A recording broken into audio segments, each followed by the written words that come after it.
Hello, everyone. Welcome to another Sunday afternoon book read of Skeletons in the Closet. That's the book we're on.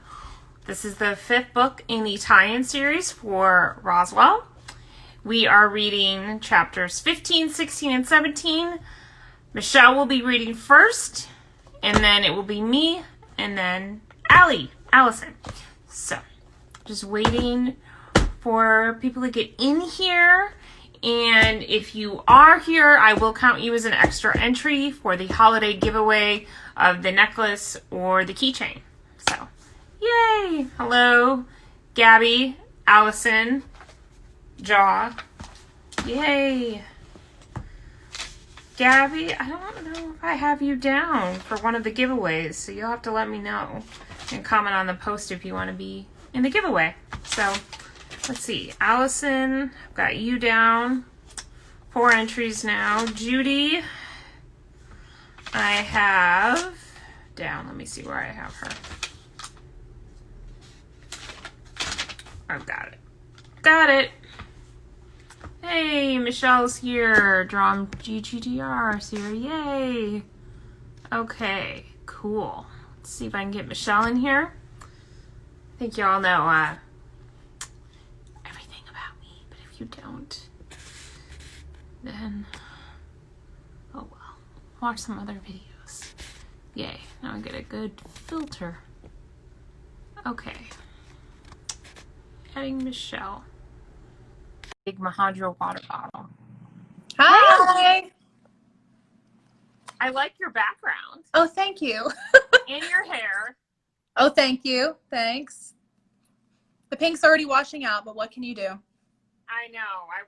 I want to do pink. I told my friend who does my hair pink, and she's like, I'll go to Sally's for you and see if they have like a hot pink or something. Because I don't want to bleach my hair. I think that's too much damage to my hair. So. Me too.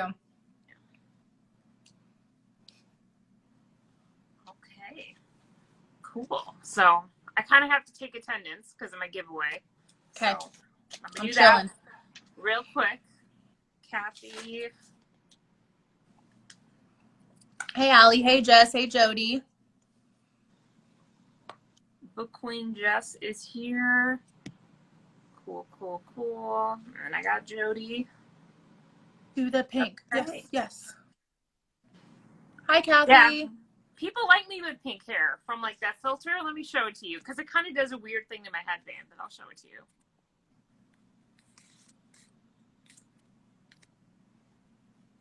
See, I love it. I told you, now's the time. It actually looks like your hair. It doesn't do anything weird to the headband right now. Well, see, look, when I go a certain way, it like makes it pink. I see. I can tell. Oh my gosh, it's amazing how real it looks, though. Yeah, but look at Jason on this filter. Oh, I like how it does. Almost looks like he has makeup on or something. Like when I do it a certain way. Like eyeliner. I don't know. It's weird. Anyway. Love it. Nice. But yeah, I can't do any filters because it brings my face all the way to the camera for some reason, I think. I'll show you. Watch. Am I like super close to the camera now? Yeah, like insanely close. Like I know. It does it every time. I mean, it's crazy. Am I still close? I love it though. Yeah, kind of. Yeah, you're still close. You're still on top of it. See, it does this whole strange thing. No filters for me. Wow. You got an iPhone like I do, don't you? Mm-hmm. I don't know what's going on. Strange. Maybe it's a setting or something I need to change. Yeah, maybe. That is weird. Strange. Just have to be all natural going forward. I know. Well, that's why I put on makeup usually now before I live because I want to at least look a little bit better than I do. You never know when the filters are going to fail you.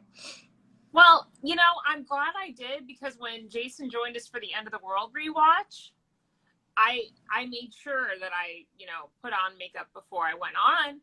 And then he was there and I was like, oh, now I'm really glad I did. I'm glad I did that. The filter filters were not working. So. Haley. Amanda's here too. Okay.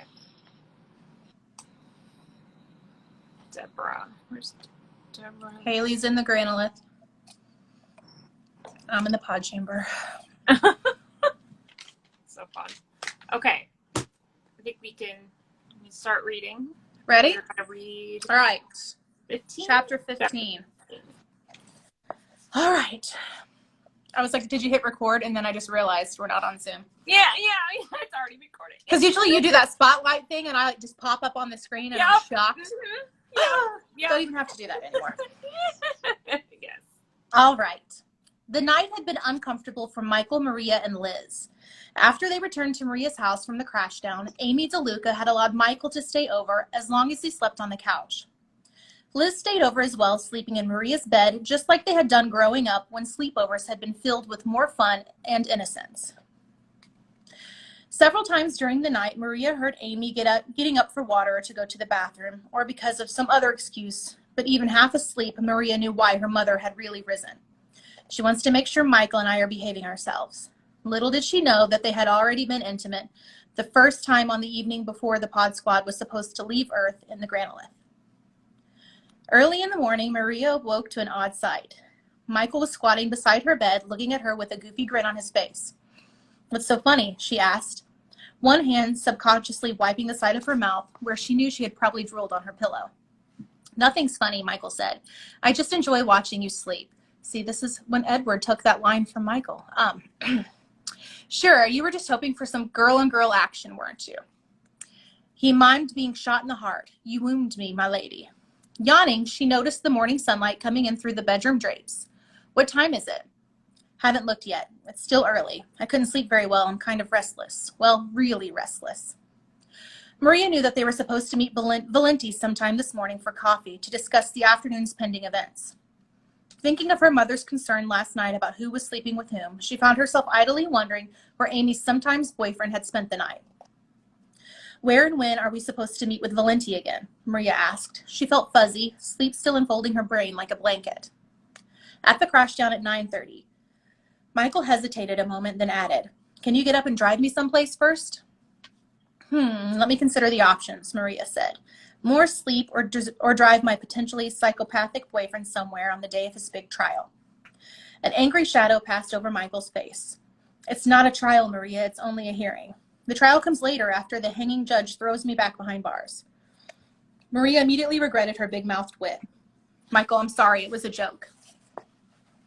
He stood up, brushing her hand away from his arm. "No, don't worry about it. I can deal with things on my own." He stalked out of the room. Maria beat her head on the pillow, then shook Liz awake. "Liz, wake up. We got to take Michael someplace." "Huh?" Liz was still very much out of it. Maria pulled on some sweatpants and a comfy pair of slip-on shoes. "Come on, we got to get up." She grabbed Liz's shoes and tossed them onto her supine form. Liz yelped and began to come more fully awake. Maria left the bedroom just in time to see Michael go out the front door. She ran back to the bedroom. "Hurry up, Liz." Liz sleepily pulled her shoes on and reached for her jacket. Moments later, the two girls were out of the house, but Michael was already nearly a block away, walking quickly. Liz got in the backseat of the Jetta, and Maria pulled out of the driveway. They pulled up next to Michael as he stalked down the street, a gloomy expression on his face. Maria rolled down the window and called to him. "Michael, come on, get in the car." He turned and glared at her, then continued walking as before. Maria pulled the car forward. Michael stepped off the curb and prepared to cross the street, but Maria pulled forward again, turning the wheel and stopping inches from Michael's foot. "You're crazy, Maria," Michael said, glowering down into the car. "You could have run over my foot." "Wah," Maria retorted, mimicking the sound of a crying infant. It wasn't one of her trademark snappy comebacks, but she was too tired to try any harder. "Now get in the car." Once the still, sullen Michael had clambered in beside Maria, she asked him where it was he wanted to go. "Pullman Ranch," he said without hesitation, "to our spot." Maria flicked her eyes up to the rearview mirror. She saw that Liz had tensed up, her arms wrapped around herself. "You mean," oh my gosh, I can't even say that, "Maiden Kinsey rocks? Where the granolith was?" Maria asked. "Sort of. the overlook nearby, where you and I went afterward." As she drove, Maria glanced at him. A lump rose in her throat. "That's so sweet," she managed to choke out, trying to concentrate on keeping the car on the road despite the rush of memories. She recalled that when the Royal Four had been planning to leave Earth in the Granolith a few months back, Michael had decided to stay behind at the last minute. Exiting the Granolith, he had run into Liz, Maria, and Kyle, who had informed him that Tess had killed Alex. Later, after Tess had taken off in the Granolith, Michael and Maria had walked together to a ridge overlooking the night-draped desert. There they held each other tightly until dawn painted the land in the sharp colors of blood and earth. Through her tears, Maria looked over and saw that Michael seemed uncomfortable witnessing her display of emotion. She slid her hand over and clasped his hand. In silence, they continued driving down the lonely desert road. Liz was extremely uncomfortable being at Pullman Ranch. What this area represented was painful. It was here that Max had come with Tess and Isabel and Michael, planning to leave her and the world they had always known behind. The last time she had come here, she had told the aliens that Tess was a killer.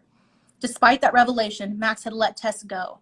Tess had taken his unborn child with her and left Earth, and Liz knew he mourned the loss keenly even now. No, it's only his son that he mourns losing, not Tess. It was a small comfort, but the thought still provided some relief for her bruised heart and soul. Max had tried to repair the relationship during the time since, but it was so hard to figure out what she wanted and what she could permit herself to have. The Max from the future had told her that if she stayed with Max, Earth would be taken over by aliens and that all would be lost. Future Max had claimed that Tess was critical to survival of the race because the Royal Four could not exist as a complete unit without her. We all had different gifts, Future Max had said, and with one of us missing, we weren't as strong and everything fell apart. And now Tess was gone anyhow, and the unit was no more. So even though she had faked sleeping with Kyle in order to hurt Max so badly he would fall out of love with her, had Liz's sacrifice been for nothing? If Tess had been destined to leave no matter what, why was it necessary for Max and Liz to break up? Was destiny immutable? She was suddenly pulled back into the present by a crack of thunder. Even in the newly arrived daylight, she couldn't see any flames or plumes of smoke against the blue morning sky.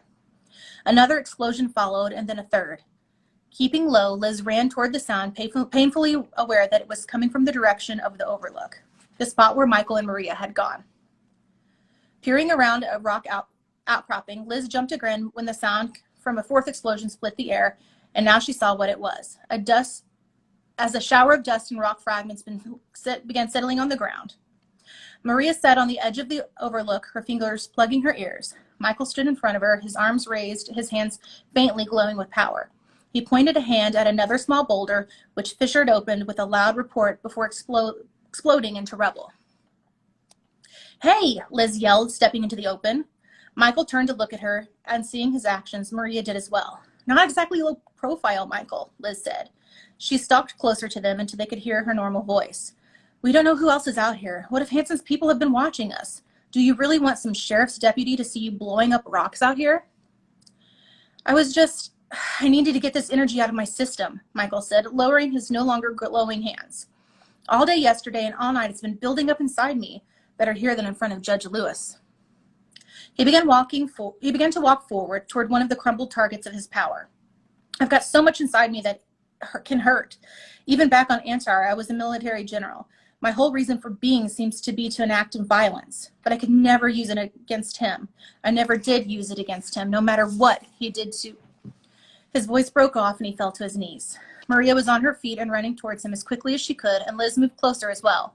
Michael's shoulders trembled, and Liz could hear his ragged breath and his quiet sobbing. Maria knelt in front of him and pulled him into her arms, cradling his head against her chest. She rubbed him on the back as he wept. Liz felt awkward for a moment, but then knew, with a clarity that surprised her, that Michael needed to feel loved and befriended now more than ever. She knelt in the desert sand next to him and Maria and put her arms around him from behind. He began to cry harder then, his sobs moving out into the dry desert air. Liz leaned her head on his back, feeling Maria's hands under her cheek. After several minutes, Michael got quieter and calmer. He began to sit up, and Maria and Liz let go of him. He wiped his eyes with the back of his hands. "I'm sorry," he said. "I'm being a total wimp." "Hey," Maria said sharply and took his hand. "I love my wimp." She paused for a second for dramatic effect and added, "Most of the time. Besides, Spaceboy, those tears only prove that you're way more human than you give yourself credit for." He smiled weakly. All those years I put up with him. My foster mother married him. Then when she went to prison, he just kept me for the monthly checks from the county. Liz had never heard Michael speak about his family much, but given that his last name was different from Hank's, she assumed that someone else must have taken him in before Whitmore had. I learned really quickly how to stay out of his way, Michael said, especially when he was drunk, which was most of the time. The first time my power showed up was when he took a belt to me for breaking one of the dishes when I was washing them. He was hitting me, and then the whole rack of drying dishes exploded. He got a scar above his left eye from the fragments. He left me alone for a while after that. I didn't know I had caused the dishes to explode until later. Michael drew his legs up in front of himself and crossed them. So then I come to find that I'm an alien military guy on that other world. Guess I'm good with weapons and fighting and figuring out ways to do damage. Stands to reason that's how I develop here on Earth, too. Hank loses control, Michael loses control. Hank's a no-good drunk, Michael's a no-good. Maria smacked him on the hand sharply, then enfolded both his hands between her own.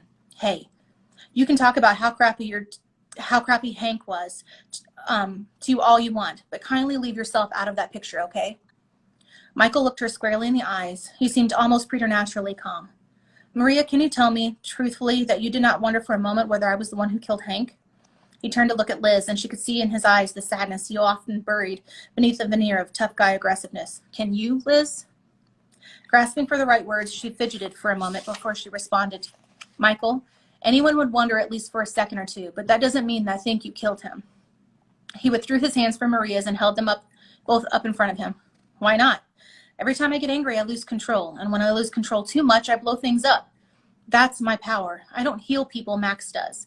I don't dream walk them like Isabel. I don't play Jedi mind work tricks on them the way Tess did. No, I destroy things. Did Nasato say you would all develop more powers as you went along? Maria asked. Yeah, and he also said that we were programmed to be several thousand years ahead of humankind and able to use our full brain capacity. I guess my programming didn't take. I probably won't even graduate next year because I'm too stupid, and every time I get angry, I'm out of control, and it either starts a fight with Max or Isabel or you and my teachers. And if I'm feeling really trapped, I make things explode. Michael, things have been really difficult for all of us over the last 2 years, Liz said. We've all seen and done some pretty awful things. But in the end, you can go back to your life and things will be okay for you eventually, Michael said. He turned to Maria, and Liz saw her almost imperceptibly flinch from him. You too, Maria. You're normal. I'm not. I'm half human, half alien freak, and if my genetic coding hasn't already made me violent enough, I had it beaten into me all of my life how much of a screw-up I was. Maria covered her face with her hands and inhaled deeply several times. Liz knew it was her relaxation technique.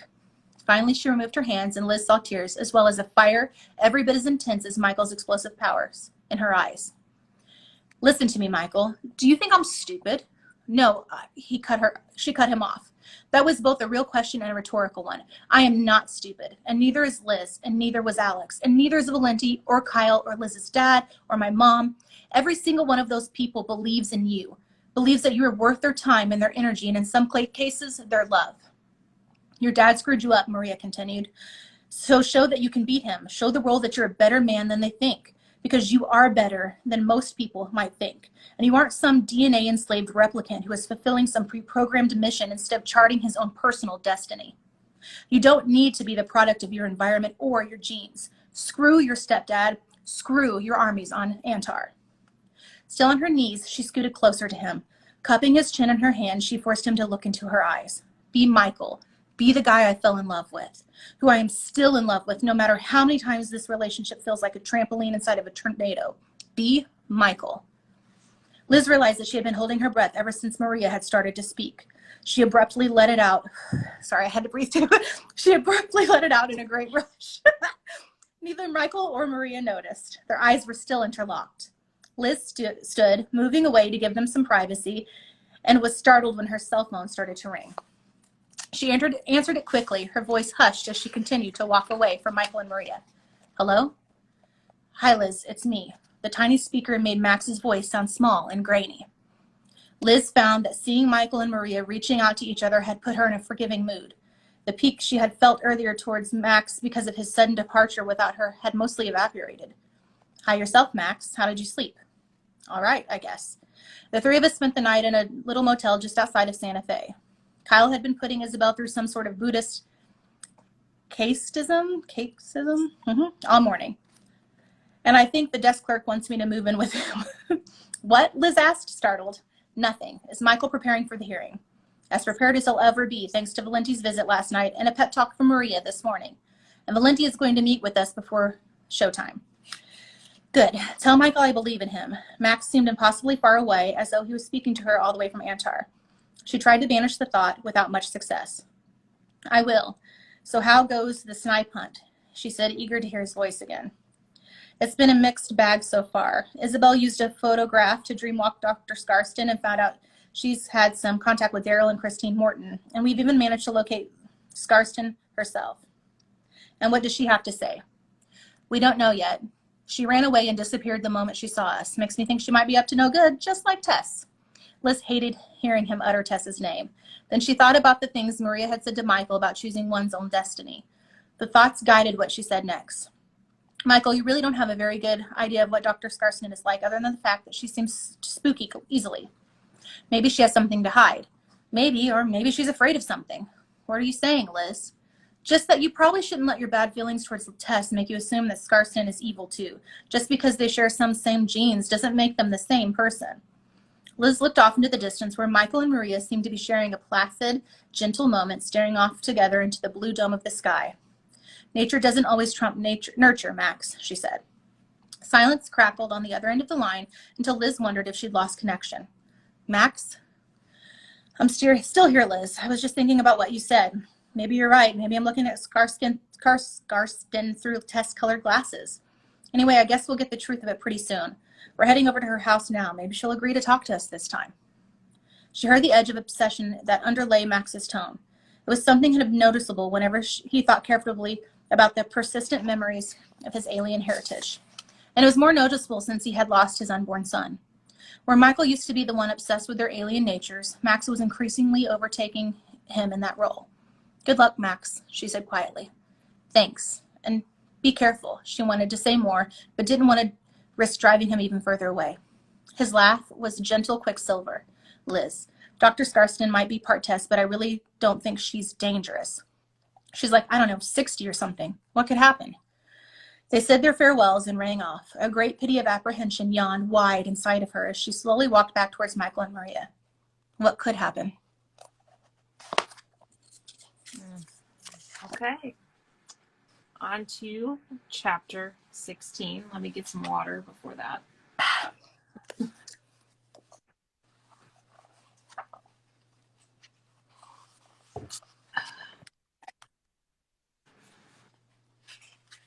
Chapter 16.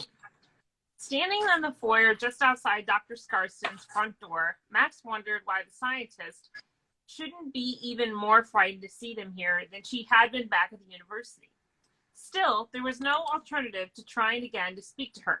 He watched anxiously as Isabel punched the doorbell button and rolled his eyes when he heard the chime. The echoing bell tones mimicked the 5-note alien theme from Close Encounters of the Third Kind.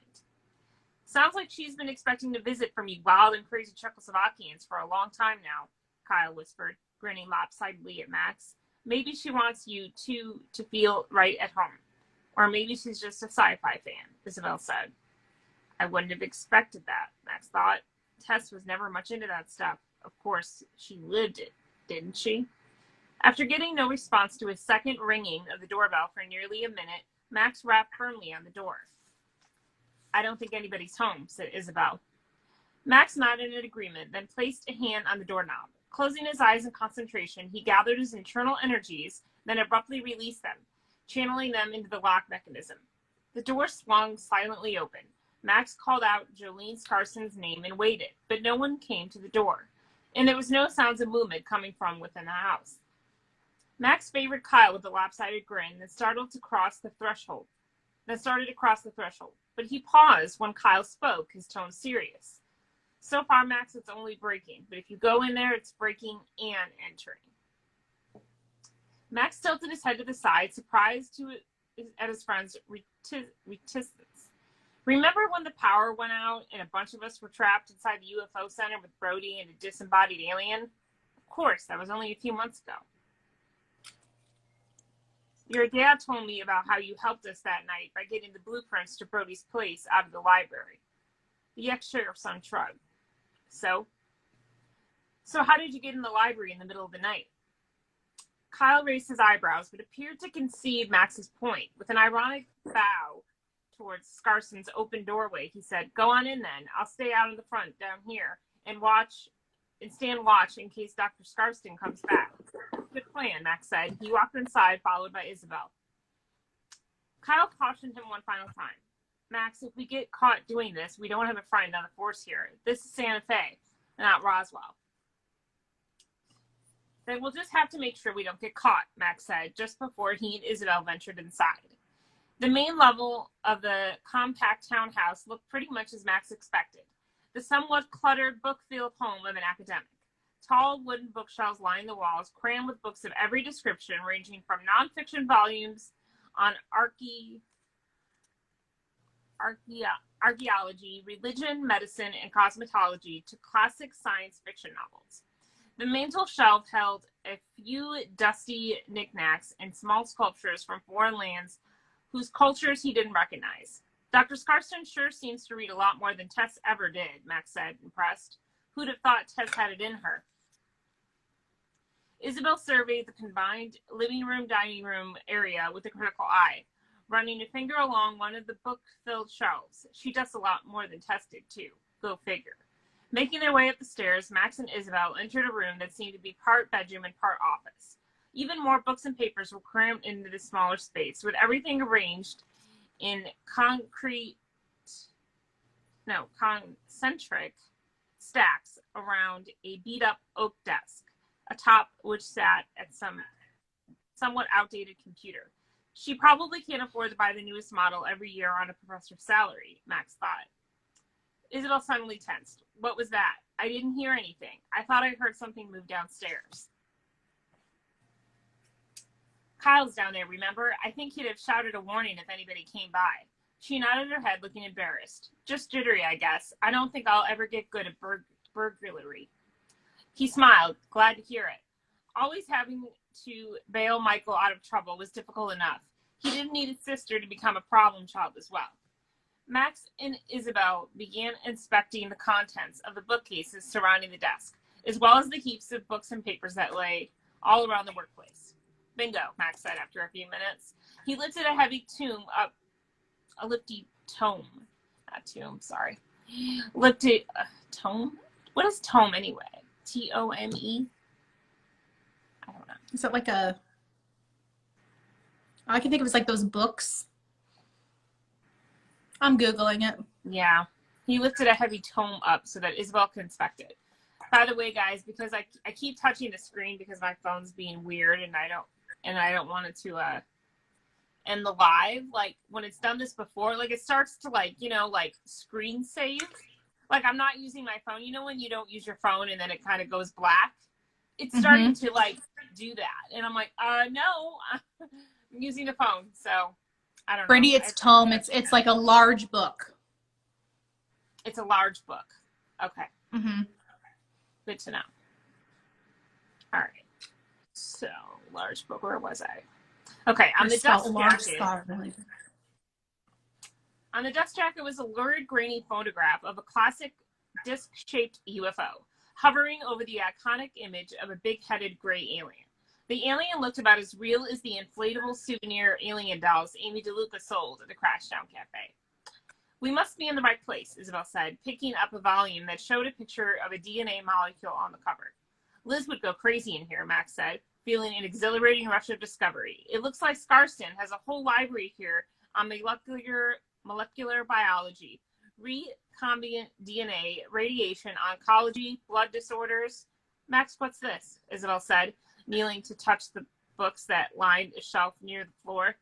Max knelt beside Isabel and touched the line of incongruously tidy book spines.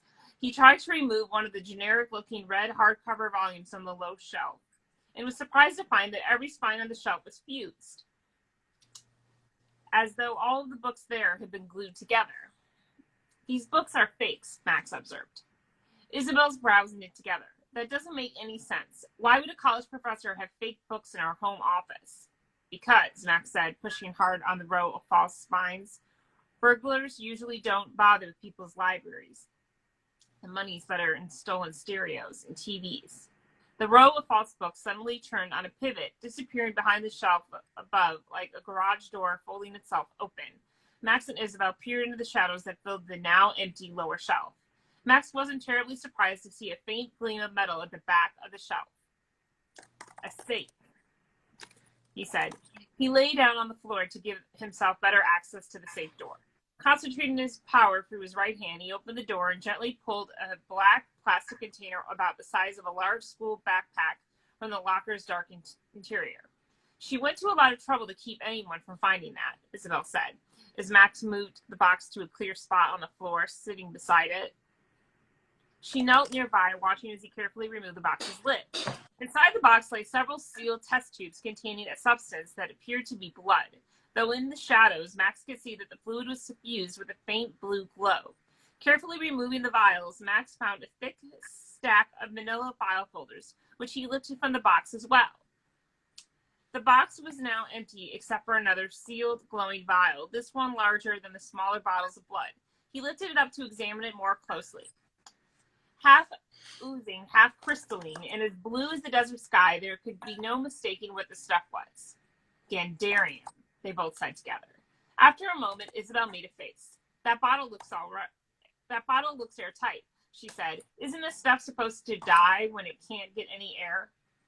Max recalled that the Gandarium that had possessed Grant Sorson and had nearly suffocated Kyle Valenti and Alex Whitman during its bid to take over the world had been killed by oxygen deprivation.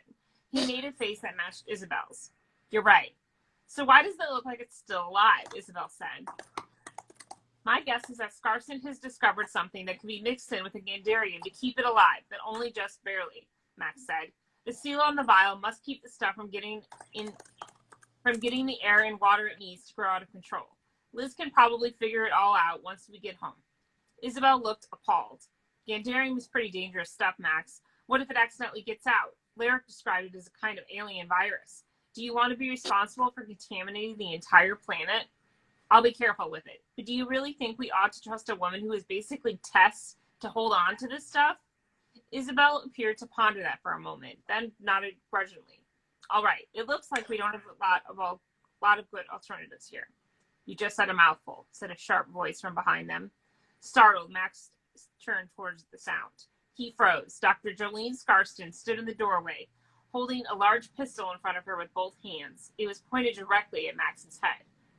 Scarston's eyes locked with Max's.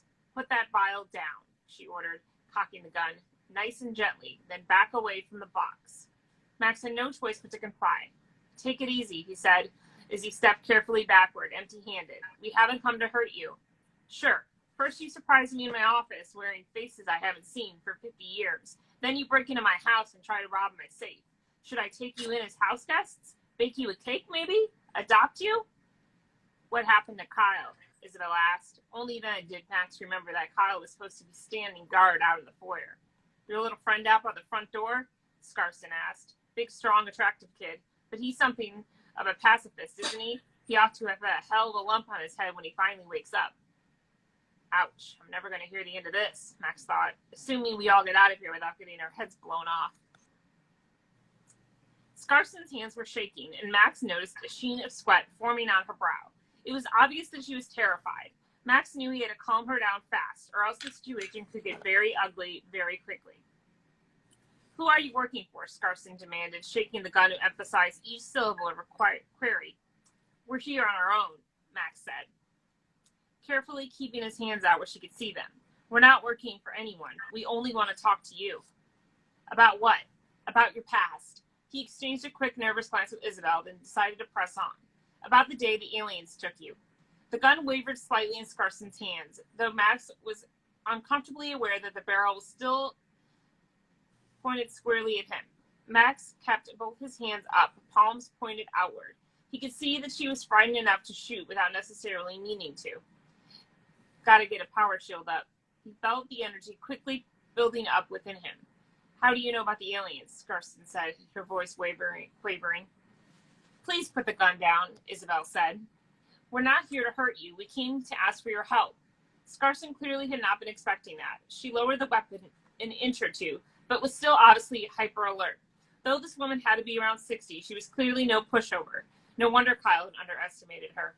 I suppose it isn't any more unlikely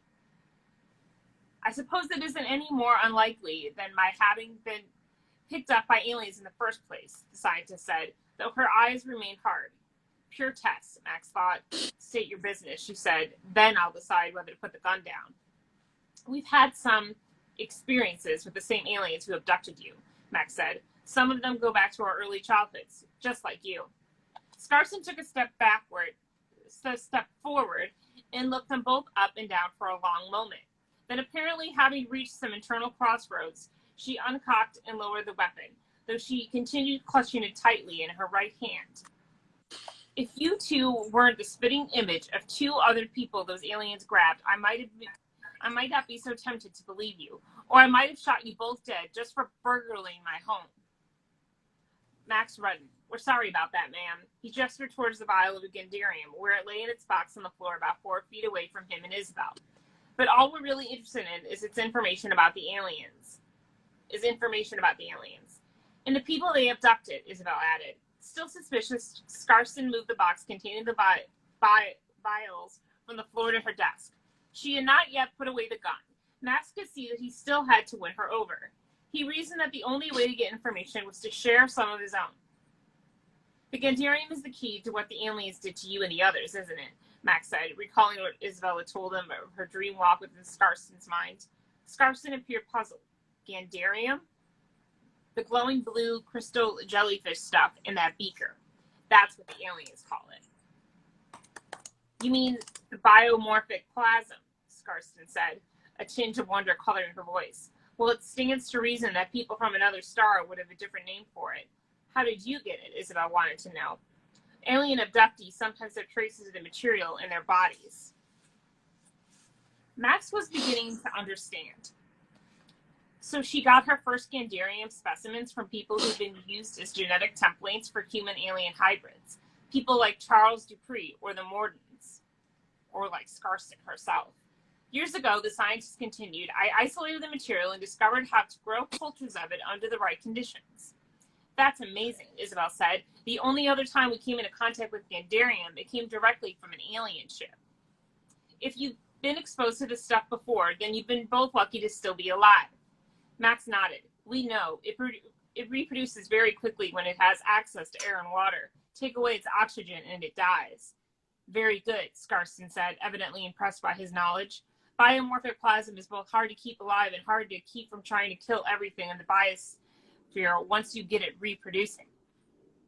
So why did you bring it home with you? Isabel said. Why aren't you endangering the entire planet by keeping it here? Scarson smiled, shaking her head. Over the years, I've developed some novel methods of keeping the plasm's growth in check. What you see here is a mutated strain of the, what did you call it, Gandarium, that can't reproduce without the assistance of a very rare synthetic amino acid. Like those dinosaurs in Jurassic Park, Isabel said wonderingly. Max winced, recalling how badly that particular precaution had failed the dinosaur makers in the film. Something like that, Scarson said, chuckling. What do you recall about the day you were abducted? Max asked. Anything you can remember might be important in helping us sort out our own experiences. Scarson paused, her eyes unfocused. Though she still held the gun, she clearly wasn't thinking about anything going on in the room at the moment. I was only 5 years old, she began after she had finished gathering her thoughts. Young enough so that I could sometimes look back on the experience almost as a dream, but not quite. It really happened to us. You weren't the only one abducted, Isabel said. She wasn't asking a question. No, there were others. It all seemed like a nightmare, but after it was over, there we stood out in the desert where the aliens released the 4 of us. We were naked, hungry, and in pain from their medical tests and cell sample extractions. Max had a fair idea of what Scarson had suffered, based on his experiences at the hands of the sadistic FBI agent Daniel Pierce, who had come very close to dissecting him in the Eagle Rock military facility's secret white room. It sounds terrible, Max said, his voice scarcely above a whisper. It must have taken a long time for you to recover. She smiled at that, and for the first time Max saw a glint in her eyes that might have signaled the flare-up of decades-old madness. Perhaps she had never truly recovered from her traumatic capture as a child. It didn't take as long as you might think for us to heal, Scarston said. Turn on a light. Physically, at least. Within a day, none of us had a mark anywhere on our bodies. There was no evidence that anything had ever happened to us, other than the memories we carried.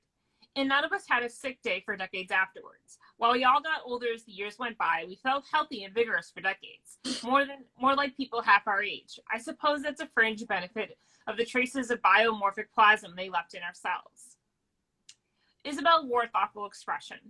Max could tell she was doing her best to keep Scarston talking. The biomorphic plasm, might not have kept all of you as healthy as you think, Isabel said. Our friend Lori Dupree inherited a genetic defect from her grandfather, Charles Dupree. A defect caused by the plasm, Scarston said. Looks like I was right, Max thought, recalling the alien Lyric's explanation that the Gandarian was essential for hybridizing human and alien DNA.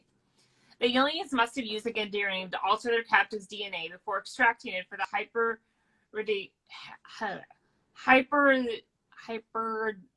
hybridization procedure.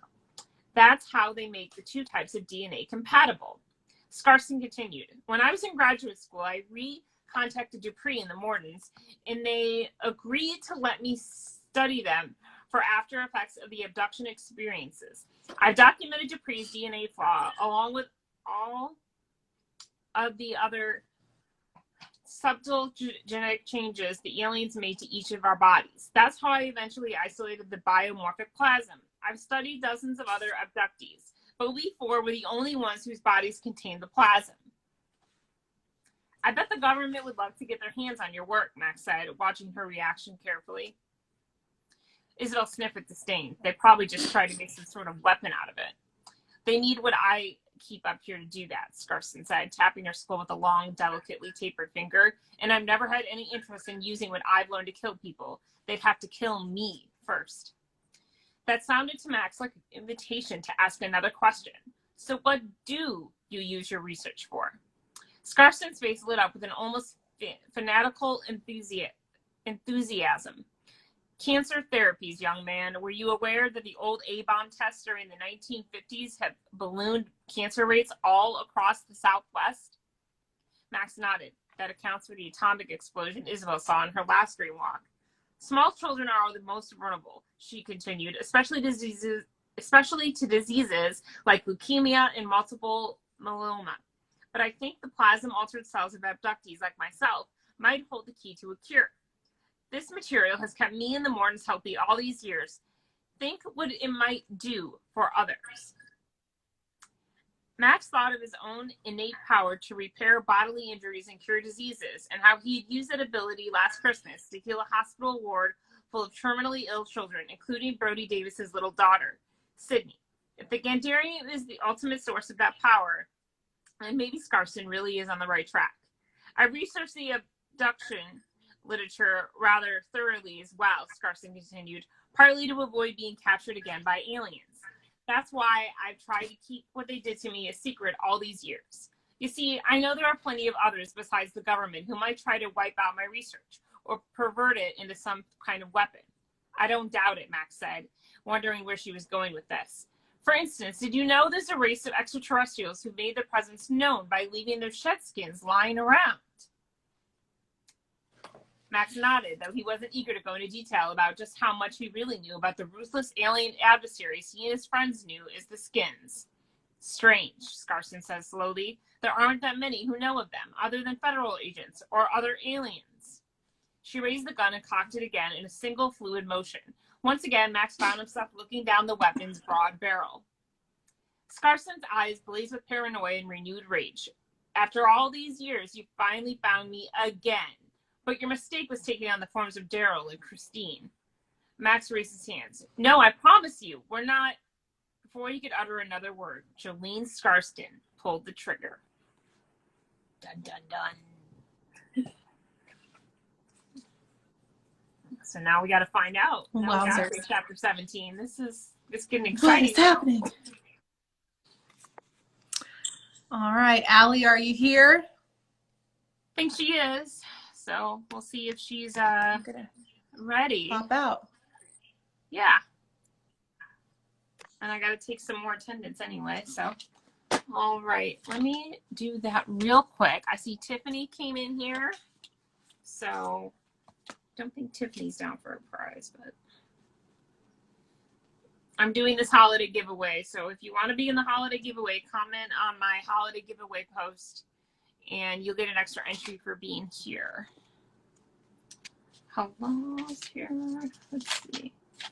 Okay, so I've got that one. Hello, I've got your fourth entry. Karen.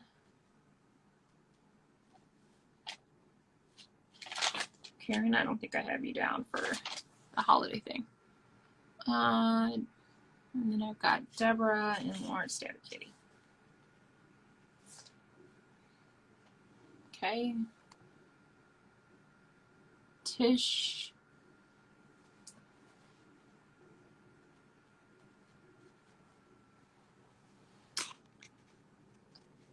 Tish is here. And Amanda.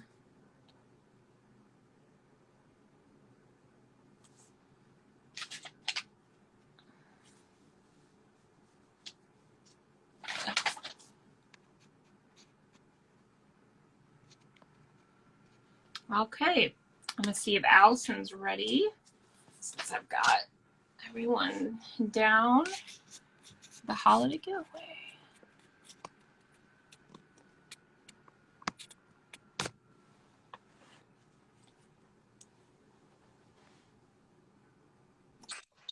Hey! I went to the office, so it should be okay. Can you hear me okay? Yeah, I like your shirt. Good, good, good. Okay, chapter 17. Yep. Jesse Ramirez still hadn't gotten used to the hard wooden benches in the courtrooms at the Chavez County Courthouse. They felt more like church pews than seats. So he was glad when Judge Lewis had announced that the afternoon's events were to take place in his rather spacious chambers rather than in a courtroom, which would have had to be sealed due to Michael's status as a minor. At first, Jesse had thought it was odd that they would hold an evidentiary hearing in chambers, but Philip Evans had explained to him that Lewis did things a bit differently than most. He's a fine adjudicator and very fair, but sometimes he prefers to dispense with the pomp and circumstance. Philip had told him at their breakfast meeting, "Don't be surprised if he cuts you off with some colloquialism if he thinks you're rambling." Jesse was also surprised at how roomy Lewis's chambers were. The few times he had been in chambers while at Harvard, the rooms had been fairly cramped and stuffy. He was always amused at how realistic the sets for the TV show The Practice had been, since he had often found himself in chambers, courtrooms, and meeting rooms exactly like those portrayed on the series. Compared with the Boston judges, Lewis was living large. He had several leather upholstered chairs as well as animal head trophies mounted on the walls. Jesse recognized a reproduction of a painting by the famed cowboy artist Charles Russell on one wall, and he was amused to see a set of golf clubs in the corner, half hidden behind the coat rack that held Lewis's robes. Jesse wondered if Philip's long history with Lewis extended beyond the bar and onto the greens. Seated next to Jesse was Michael Guerin, and the boy who was flanked on the other side by Philip. Jesse was pleased to note that Michael had cleaned up nicely, though he hadn't overdone it with the suit and tie.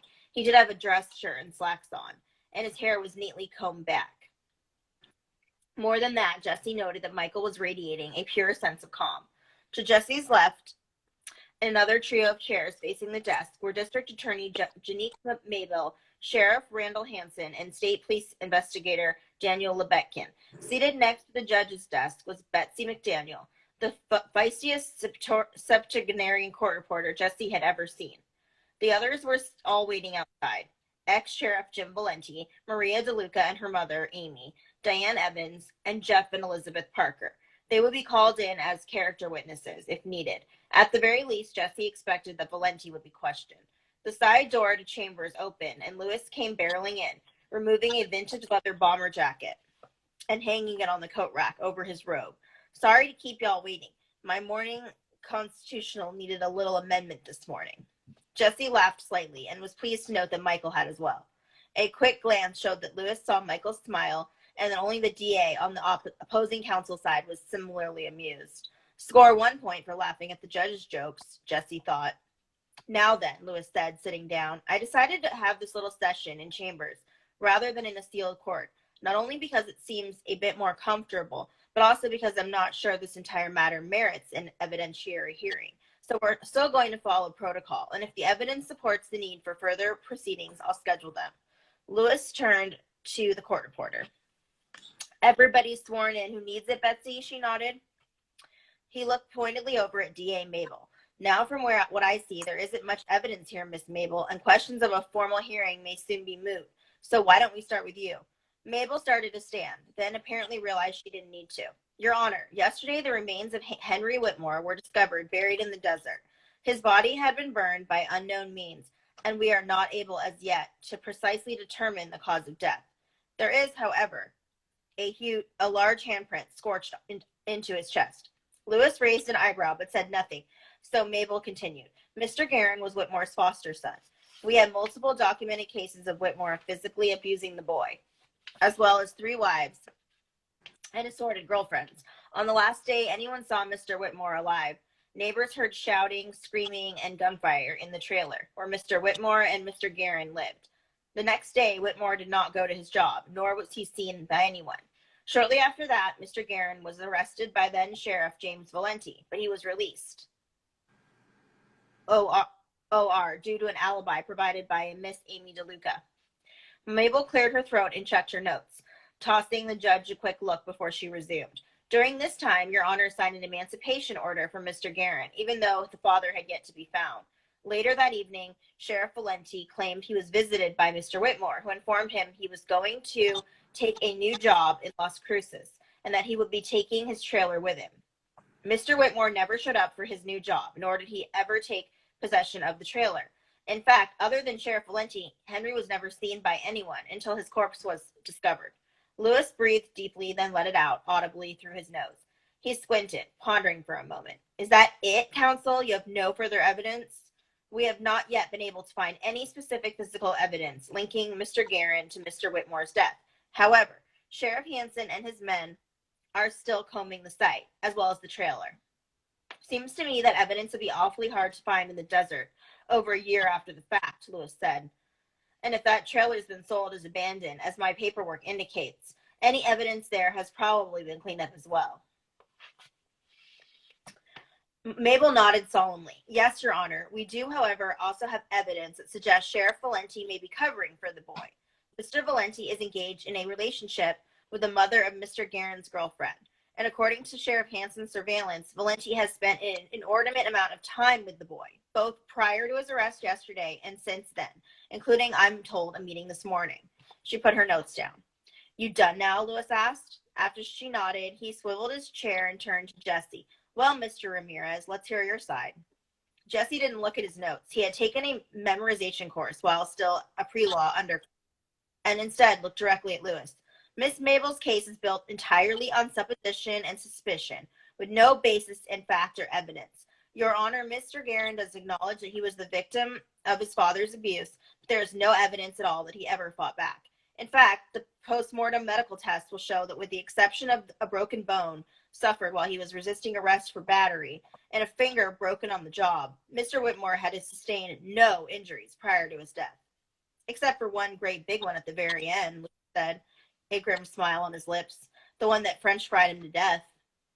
Jesse nodded, taking care not to smile back. Yes, except for that. Additionally, there are no witnesses that can place Mr. Guerin at the trailer at the time of the shooting, and screams are reportedly heard there, even though there were neighbors present in the surrounding trailers. Mr. Guerin has a solid alibi, verified by 2 people, as to his whereabouts the evening that Mr. Whitmore supposedly disappeared. And as to Mr. Whitmore's disappearance and reappearance, opposing counsel is practically suggesting that Sheriff Valenti lied about Mr. Whitmore's reappearance. But absent his own evidence, Valenti cannot prove that Whitmore did indeed visit his office, but they in turn cannot prove that he did not. Jesse glanced quickly over at Philip, and he could see approval in the older man's eyes. In short, Your Honor, the prosecutor has one main piece of evidence that cannot be refuted. They have the body of Henry Whitmore. It is clear that he died, and we can even be reasonably certain that somehow he was murdered though the precise means still appear to defy explanation. It is also abundantly clear that he was buried in the desert, presumably by a person or persons who did not wish his remains to be found. However, Mr. Whitmore was not without enemies in this town, and these ranged from ex-wives to men with whom he clashed in barroom brawls to a neighbor whom he threatened to kill after the man had reported him to the local cable company for illegally tapping into his cable feed. What isn't proven in any fashion or by any evidence is that my client had anything to do with his ex-foster father's death or the disposal of his body. In fact, given the sheriff's department's continual harassment of my client on several charges, all of which have been proven baseless, this latest charge almost smacks of vendetta rather than smart police work. Lewis nodded once, then adjusted his glasses. Thank you, Mr. Ramirez. A bit of advice for the future. When you say, in short, it's best not to follow up with 3 more minutes of defense. Save that for the final statement. He gave a brief, almost paternal smile, but he disappeared a moment later behind a hard mask. He gestured toward the door. Would you call in Jim Valenti, please, Philip? Jesse watched Philip get up and do as the judge asked, then turned to look at Michael, hoping to gauge his reaction. Michael gave him a slight smile. He was so serene that Jesse had to wonder if someone had spiked his breakfast cereal with tranquilizers. Valenti came in, but seeing no extra chairs available, stood in the room's center, between the opposing counsels. He nodded to Judge Lewis, his face wearing a guarded smile. Betsy spoke up from her chair and swore Valenti in. Once the swearing in was done, Lewis spoke. Jim, I want to ask you some questions about this case and your involvement in it. Sure thing, Your Honor. What is your recollection of Mr. Whitmore's final visit to you? Valenti clasped his hands onto his belt. He arrived in my office the evening after Mr. Guerin was emancipated. He told me that he had heard we put out an APB on him and claimed he'd been in Carlsbad at a bar where he'd gotten drunk with a woman he'd met. He explained the gunshots in this trailer had occurred because he'd been cleaning his gun while intoxicated. He went on to inform me that he had gotten a job offer in Las Cruces and that he would be taking his trailer and leaving town. Finally, he offered to sign papers for Mr. Guerin's emancipation if I needed him to do so. I told him it wasn't necessary since the boy had been legally emancipated earlier that day and asked him to make his departure from Roswell quickly. Did anyone see him talking with you? Lewis leaned forward slightly, peering over the top rim of his glasses. No, sir, not to my knowledge. I never saw him again after that. Not until Sheriff Hansen showed me the corpse yesterday, that is. Why didn't you follow up on whether Hank left town? Lewis asked.